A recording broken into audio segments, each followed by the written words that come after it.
Salut à tous, ravi de vous retrouver sur canalturf.com dans cette émission Direct Course. La caravane du Grand National du Trot 2015 fera mercredi 4 novembre escale sur l'hippodrome de Nantes. Voici ma sélection pour ce quintet, un quintet qui n'a hélas retenu que 14 candidats. J'ai placé en tête de mon pronostic le numéro 3, va très bien, un cheval estimé, ménagé par Noël Busset, son mentor, un cheval de qualité.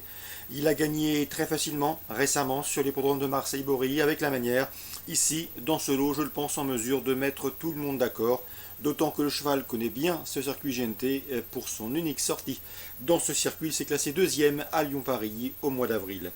Le 2, Alpha Saltor, est le seul 5 ans au départ de cette course. Le cheval est en forme, voire même en très belle forme. Il s'est classé deuxième dernièrement à Vincennes, n'ayant trouvé qu'un certain Alderman, cheval de qualité, un rouleau compresseur pour le devancer. Ici, dans ce lot, c'est également un candidat aux toutes premières places. Le numéro 8, Topaz Jeff, mérite également que l'on s'attarde sur sa candidature. Topaz Jeff, c'est une jument qui compte déjà 4 quintés plus à son actif. Sachez également que Topaz Jeff a maintenant 3 courses de remise en route dans les jambes. Elle sera ici déférée des 4 pieds pour son premier objectif de l'hiver. Dès lors, il ne faudrait pas être surpris de la voir refaire parler l'aile dans cette 12e étape du GNT.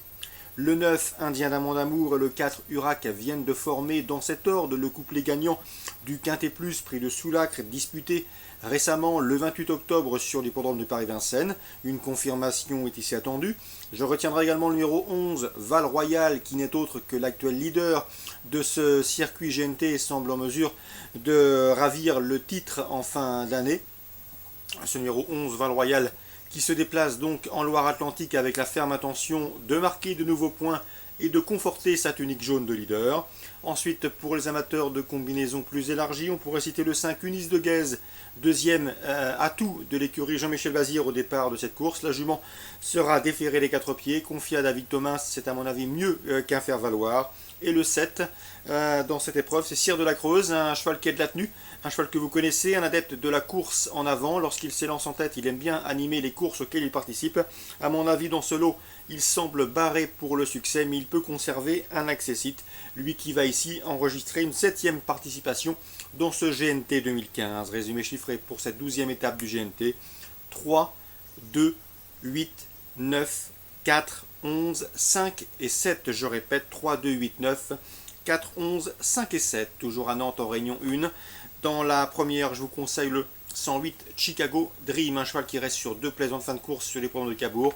C'est vrai qu'il manque de référence sur les anneaux corde à gauche, mais à mon avis, le lot est à sa portée. Le 108 Chicago Dream. Attention également à cette preuve au 107 Comeback du Bourg, un cheval qui affiche déjà 2 victoires en 5 courses courues. 108-107.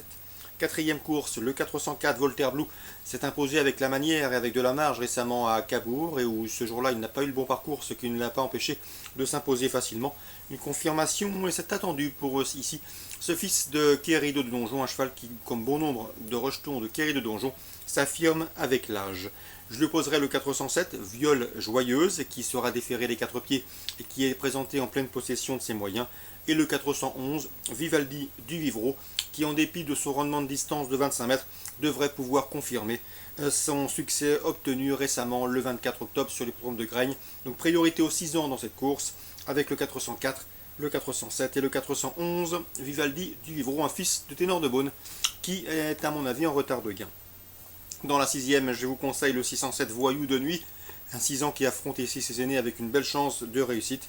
Il revient sous la selle en effet avec des ambitions, son entourage est relativement confiant. Le 616, Super Berry chez nous, devrait être son principal rival. Le cheval est en forme, c'est le plus riche du lot, il fait face à un bon engagement au plafond des gains. Il possède de surcroît le meilleur chrono du peloton sur ce tracé, se recommandant d'un chrono d'une 15-2 sur ce parcours, 607 et 616. Donc course ciblée pour Nantes, la première 8 et 7, la quatrième 4, 7, 11 et la sixième 7 et 16. Concernant maintenant Anguin en Réunion 2, je vous conseille le 101 Rain Artist qui s'imposait avec de la marge facilement sur ce tracé courant septembre. Le 106 Solo Jory est une jument de qualité, elle a gagné en plat une listed race en début d'année à Cagnes-sur-Mer. Comme vous le savez, c'est une adepte du terrain lourd, il faudra donc surveiller l'état du pénétromètre.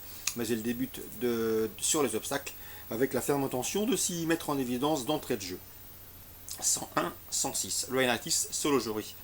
La deuxième, j'aime beaucoup le 205 Politicar qui a couru des lots bien composés en haie, notamment le prix Georges de Taloueroy, une épreuve de groupe 2. Ici, pour ses débuts sur le steeplechase, l'opposition est dans ses cordes. Et ce 205 Politicar devrait pouvoir en tirer profit. 205 Politicar. Dans la cinquième, attention au 511 Optimus Prime, un cheval qui a couru listed en plat et qui pour ses débuts sur les obstacles s'est classé troisième dernièrement à Bordeaux. À mon avis, il ne devrait plus tarder à s'imposer sur les obstacles. 511 Optimus Prime.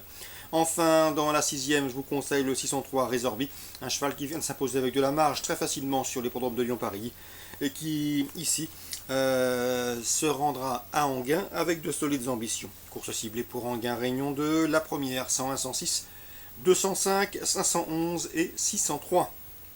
Enfin, concernant Vivo, Marseille Vivo en Réunion 4, sachez que j'ai pu m'entretenir avec Vincent Lacroix, il effectuera un déplacement ambitieux. Il présentera 2 partants dans la deuxième course, notamment le 207 Staro Vendy. Je vous avais indiqué lors de son succès enregistré facilement sur l'épreuve de Rouen-Moncanchy lors de son avant-dernière sortie. Le cheval est toujours au mieux, d'ailleurs il a parfait sa condition dernièrement dans une épreuve disputée au trot attelé sur l'hippodrome de Mons en Belgique.